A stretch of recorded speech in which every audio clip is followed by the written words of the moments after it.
Rome stood as a republic.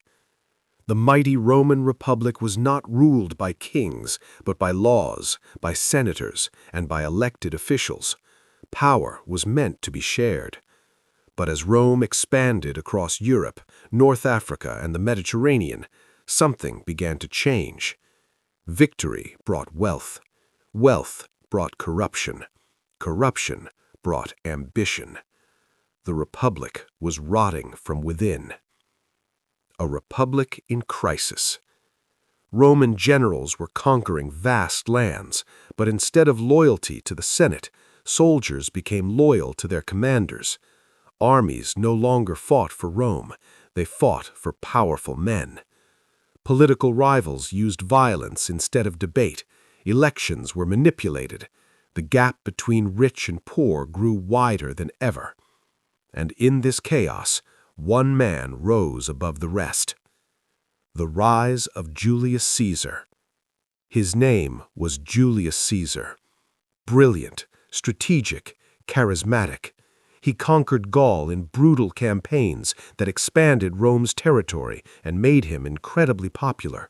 His soldiers adored him, the people admired him, but the Senate feared him. They feared his growing power.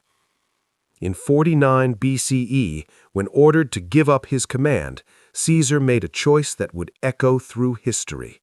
He crossed the Rubicon River with his army. Crossing that river meant war against Rome itself. Civil war erupted. Caesar defeated his rival Pompey.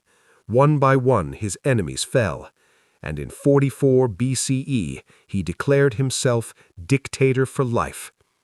To many, he was Rome's savior. To others, he was a king in disguise, and Rome hated kings. The Ides of March.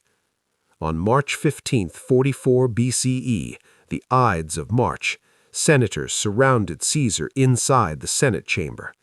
Among them were men he trusted. They struck him 23 times.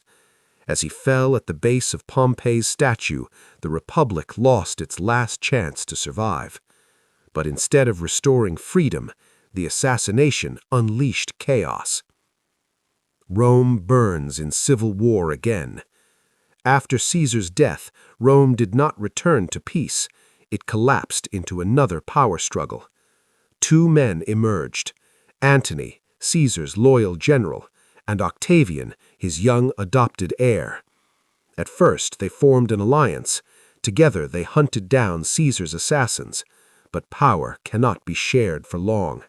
Soon, Antony allied himself with the Egyptian queen Cleopatra, and tensions with Octavian exploded. Rome once again marched toward war. The battle that decided the world. In 31 BCE, their forces met at the Battle of Actium. It was a naval showdown that would decide Rome's future. Octavian's fleet crushed Antony and Cleopatra.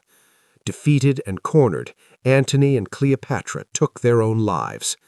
Now only one man remained. The birth of an empire. In 27 BCE, Octavian stood alone as Rome's undisputed ruler. But he was careful. He did not call himself king. Instead, he accepted a new title, Augustus, the first emperor of Rome.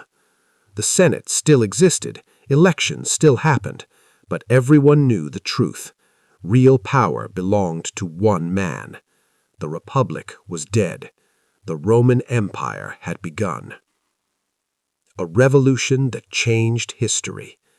This was more than a political shift. It was a revolution. Under Augustus, Rome entered the Pax Romana, 2 centuries of relative peace and prosperity. The empire would stretch from Britain to the Middle East.